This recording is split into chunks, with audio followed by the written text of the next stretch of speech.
Right. So one thing that is interesting with A Course in Miracles is that, well, first it has the same background that I have, which is the Christian background. Yes. Because I was brought up Christian.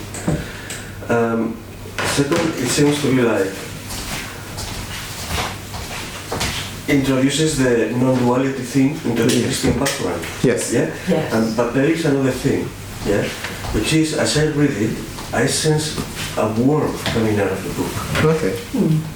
Yeah, there is a warmth, you know, and that's a hook to me. Oh, good. Yeah, Oh, it's yes. love. Yeah, so love. it's something that keeps encouraging me to keep reading. Yes. Yeah. Which doesn't happen with other, you know, books that I read to do with just these are vital. It sounds uninvolving. It might be interesting, but it's uninvolving. You know? I know what you're saying. Yeah. You feel your heart's more, and you feel more love. So there is a connection with the heart. It's the idea with the heart. I think the love of Jesus comes through it. I feel that as well. Yeah. It's almost like a friend speaking to your ear. Yeah. You see, that kind of thing. That's the feeling that I have. You know? Well, no, you're attracted to that, which is good. And I love the Course in Miracles too. It's very powerful. So it's self-inquiry is not the only way. So No. I love all my thoughts are meaningless. If you let go, if you do that, that every thought is meaningless, that would mean that would be non-identified with, and then you'd recognize you're not the thoughts. You see, in that recognition. The thing of, I'm not a body, I'm free, for I am as God created me, I think is one of the strongest belief systems, identifications that bind one, apart from the thoughts, is the hyper identification, the hyper interest or hyper valuing of this location and anything that goes on in this location is so strongly habitually identified or hooked into or given interest or value or meaning that it creates a very, very strong sense of limitation. So the Course says, I'm not a body, I'm free, for I am as God created me. And is more or less saying, it's trying to let go of you just being your thoughts. Something, and your thinking. So that a space can open up. But you just do the lessons really, or if you're holding a grievance, you forgive them,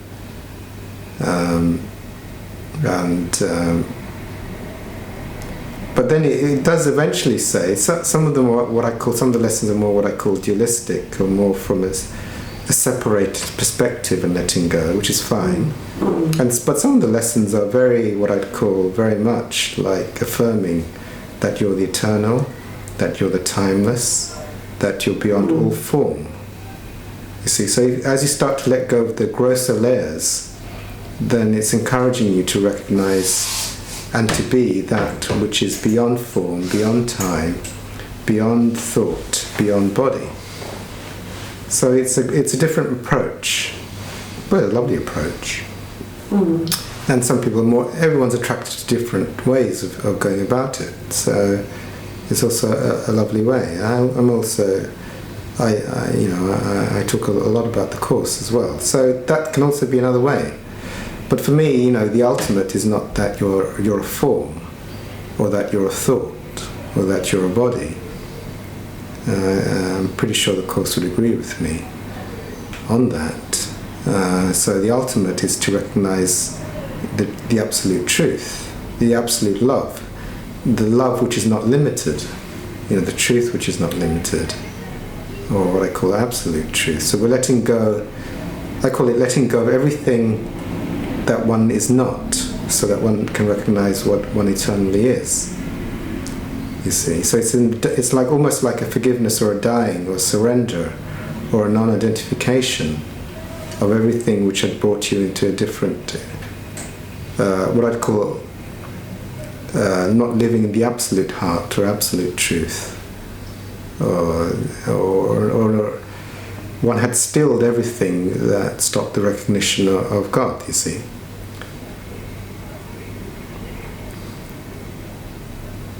That's the intellectual, isn't it?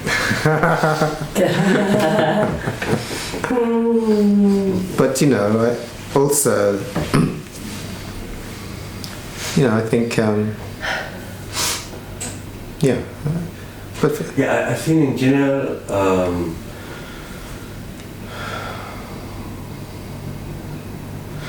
it might be the presentation rather than the content, but yeah. the presentation seems to me with an intellectual bent, you know, with the vocabulary used.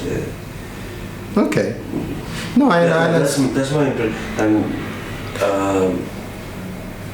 for self-inquiry, you mean? yeah, the self-inquiry, and also the way that it's presented, you know. I think I think I would agree that most people would say that. You know, it's very, very hard to. Most people are turned off by it. And I think.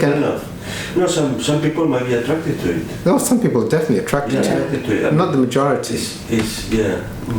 Not the majority. I think being in the experience in the room with others, I think, has great value. Or being in the direct presence of someone doing, even though. So then you start to see the power of it. Until you experience the power of it, I think it does look intellectual. So we were trying to give you the experience. But otherwise, yes, I would agree that would seemingly be like an intellectual process that doesn't seem to make any sense. But if you start to, like what was being said in the room, once you start to see that there is, as an experience, that there is observing of thoughts and observing of body and feelings, and that there's this limitless experiencing, then it doesn't become like an intellectual exercise with no meaning. But, you know, it's not like, you know, I was just trying to facilitate to see if we could get an experience with you. But I take your point. And I probably would. The first time I met Muji, I blissed out in the room. So intuitively, I knew that it was more than just being intellectual. I had a white light spiritual experience with him as well, as he inquired of infinite light, love and power beyond any description. So that for me was not an intellectual construct. But also, you know, it's not the only way. You know, it's not the only way, and I think all paths lead to the same place at the very end. Yes. And you use a very good word, which is devotional there. Devotional. Devotional is another pathway. Yeah. You know, the love and service and kindness to everything and everyone and forgiveness. And trying to help everyone is another pathway. Yes, and what we mentioned, trust and surrender. Well, there is. For me, I call it. You know, you can have a different view. I mean, but I would say a purely mystic, but we can argue with languaging, is more in forgiveness and letting go, and a purely devotional. There can be a mixture of the two, of course, but purely devotional is more like love and service, and both can take you there. And then you can have a mix of the two. Like, I'm going to try to be loving to everyone, but I'm also going to clear my associations and forgive everything and let go of everything and the meaning I project onto anything as well. So you can mix the two up, but. I have a great. I'm not so much attracted to like going out and feeding the hungry. I'm sorry. You said it on camera. I don't mind. I'm more interested in the purely mystical. You know, this is what I take. For me, the Course in Miracles is more a mystical pathway. Self-inquiry is more mystical. I mean, there is like, you know, let's go out and be loving to everyone pathway. But I'm more in clearing the blocks as, like filtering out what are the blocks or the unforgivenesses and letting them go, rather than actively like trying to serve the world. I don't have any. I think both places can lead to the same thing, but I'm more drawn to this style.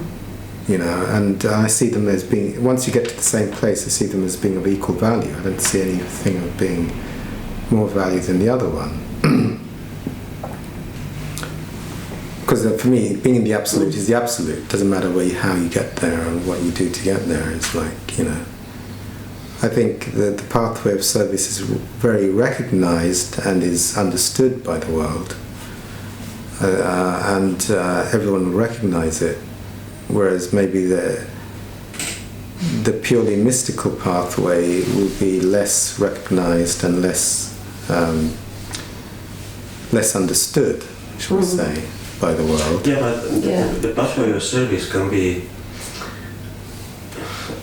not that I practice it, but by service you mean something like charity? Well, yes, there's different types of service. Yes, it could be charity work. Yes. It could be feeding the hungry. It could be being a Christian missionary and spreading. Yeah, but simple things that you can do here, for instance, like visiting old people that feel lonely. Yes, this is a service. Yes, hospital. Yes, and that can have I haven't done it, but actually I'm thinking of doing it. Yes. You see, this is the pathway of devotion, yes. It's the path of devotion, but I think it can have a monumental, transformative.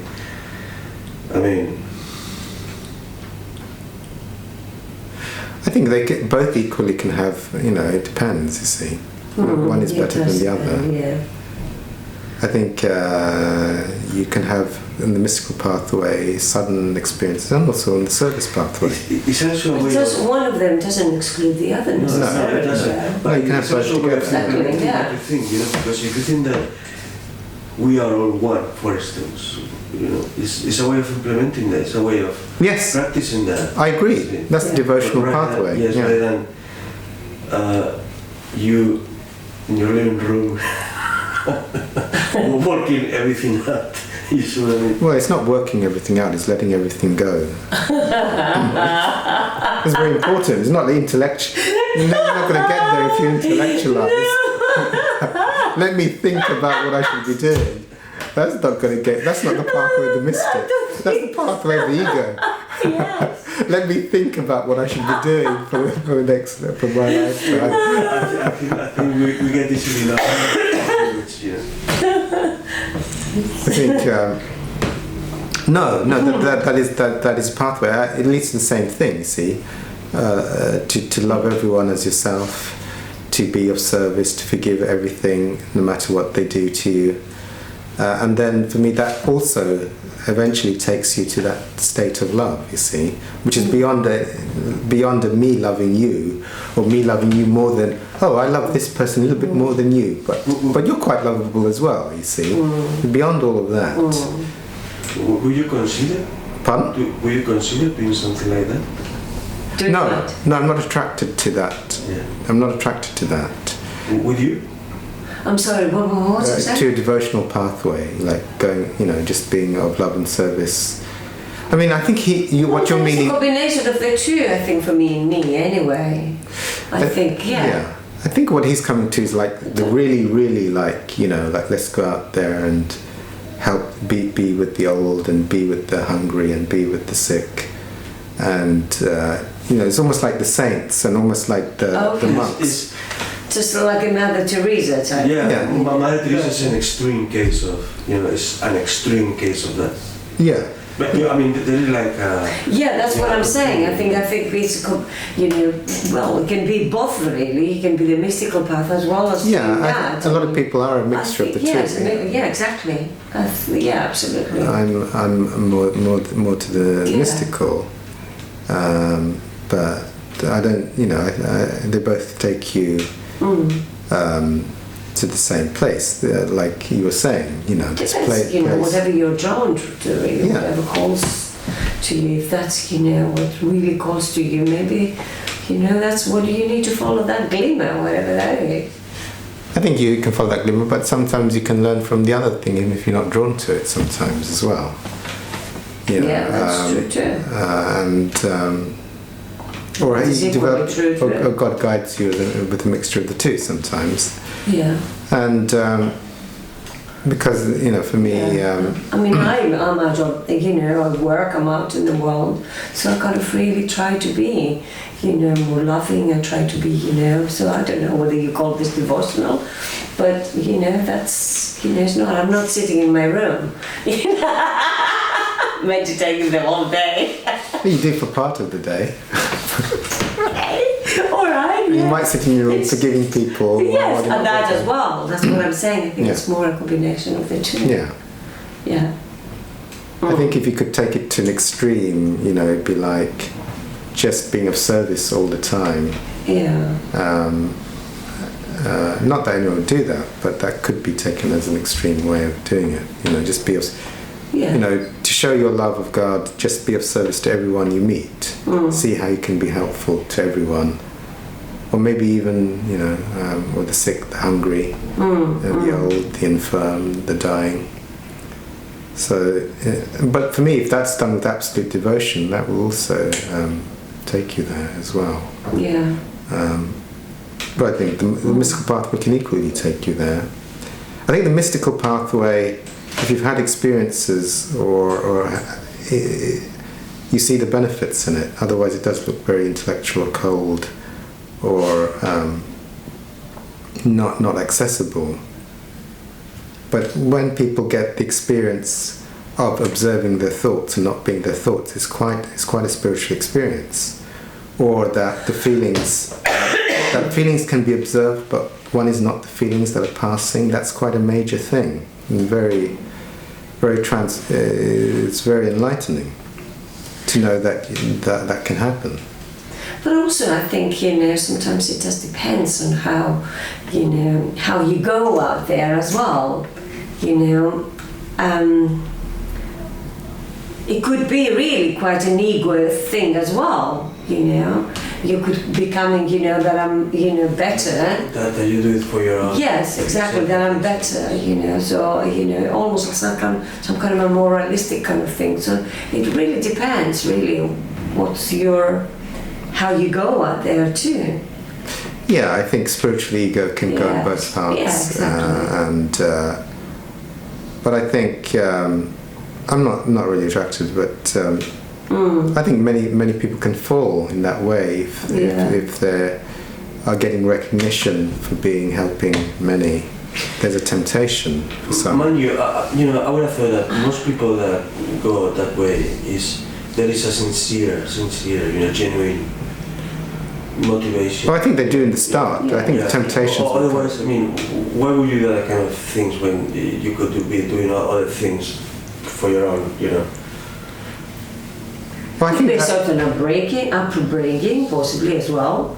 That you know you need to do the good things in the world, so you kind of really do it from a totally different perspective. I don't know. I think, you know, but both paths for me will be fraught with temptation. Yes, I think so. Just because you start off with good intentions, for me, everyone will have to face temptations on either route, maybe come in different guises, different people. Do you see Muji very often? No, I don't see him very often. I usually see him when he comes to London. You know, next time he comes here, I'm pretty sure I'll see him again.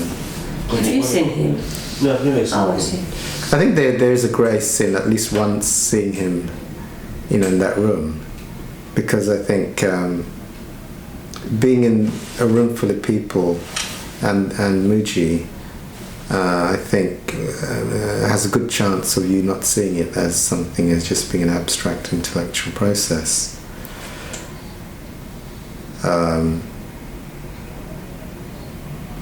So that is almost like an experience of intense love, is the thing, or intense bliss. And the process of hearing that, of letting go of everything which is limited, it becomes, like was said, it's more like a limitless state of love or bliss. You see, it's not dry or abstract or cold or detached or anything of that nature. And often in that grace, one can see what was the problem with having those separated states.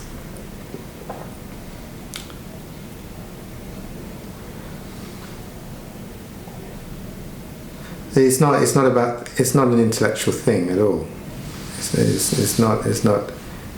Can you just drop the intellect for a few seconds? Are you able to do that? Yeah. You're not allowed to think. You can pick it up later on. Just drop it. Can you just drop it for 1 second? Don't think. 1 second. That's it. Well, why do you ask me that? You're asking. You're escaping. You see, you're escaping what I've said. You see, there's a difference between intellect and experience, or recognition. If you can get, I'm not trying to talk to your intellect. It may seem that we're having an intellectual discussion.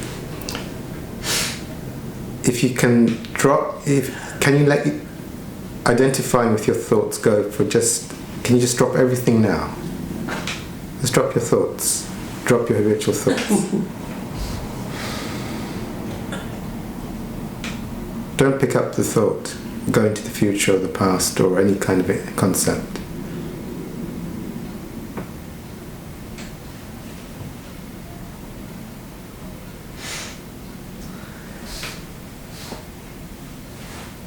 Okay, so in that experience, were you a thought in that experience? You don't have to speak, you can nod or whatever. When you drop everything and don't identify with any thought, don't touch any thought, future, past, concept. The thing is, I'm not sure whether I'm thinking or not,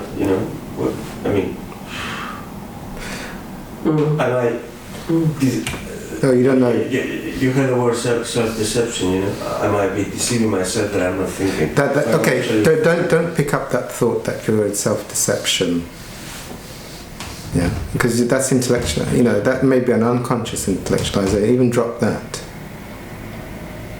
Don't try and describe, have a view on what's being experienced.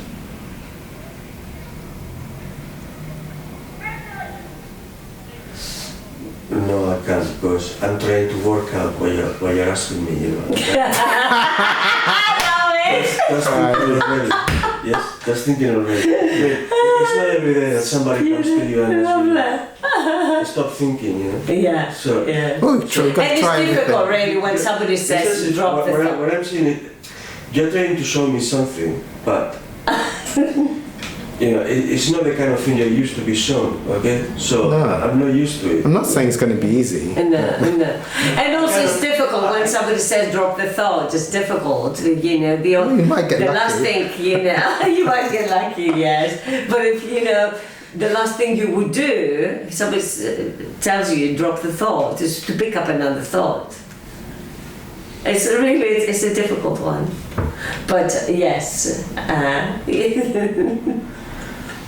Well, just try to drop the thought and see what happens. It's like what you said with the devotional, you said I'm not particularly attracted to the devotional thing, And I understand, even though I have quite a strong intellectual bent, I'm not particularly interested in stop thinking, right? What I'm interested in is probably in thinking, the right thinking. Rather than Well, this is what I'm saying. thinking in crap. Okay. If you are thinking, I don't have an objection with thinking. I don't have an objection with thoughts. No. I don't have an objection with No. thoughts or the body No. or any particular object. No. There's not. I don't have objections to those. But you holding on to your thinking as you is what I'm trying to help you with. It doesn't mean there won't be thoughts or talking or experiencing afterwards. Well, I think I understand. I mean, I'm thinking, am I my thoughts? My thoughts are part of me. It's not the same as saying I am my thoughts. Well, you see, when it's like, if you take "Be still and know that I'm God," or "The kingdom of heaven is within," right? So, in the stillness, there still may be thoughts that will pass by, but the stillness is the essence, and the thoughts are passing by, but what will be recognized when one is the stillness and the essence, or the truth, or the eternal, is that because one was habitually hooked into identifying with thoughts, this created the experiencing of not being God. Yeah? So it's not that there won't be any thoughts afterwards, but you identifying, giving interest and valuing them have created you not being God in this moment. That's lovely. Yeah? So what I'm not saying, you see, the ego desperately wants the center of the universe to be your thinking and your body. I'm not saying I have anything. God's thoughts for me are not what you're doing right now. Those are not God's thoughts. Those are the ego thoughts. Being a bit hard here, but so when the stillness or the eternal, or you recognize your God nature, by letting go of believing you are the thoughts thinking, and the body located in a place, then the thoughts that come are God's thoughts, because they're not coming from the ego. You see? But in order to get God's thoughts, you're not going to get them when you're in ego thoughts. So I'm saying, how do you let go of the ego thoughts so that you can get God's thoughts? But you're not going to get there while you're still intellectualizing and conceptualizing and not being willing to let go of this constriction. That was intellectual, wasn't it? Yeah, the thing is, it's been 3 hours, You're still... And I'm going to start my attention in Spanish stuff. I think that it's time to, yeah. Okay,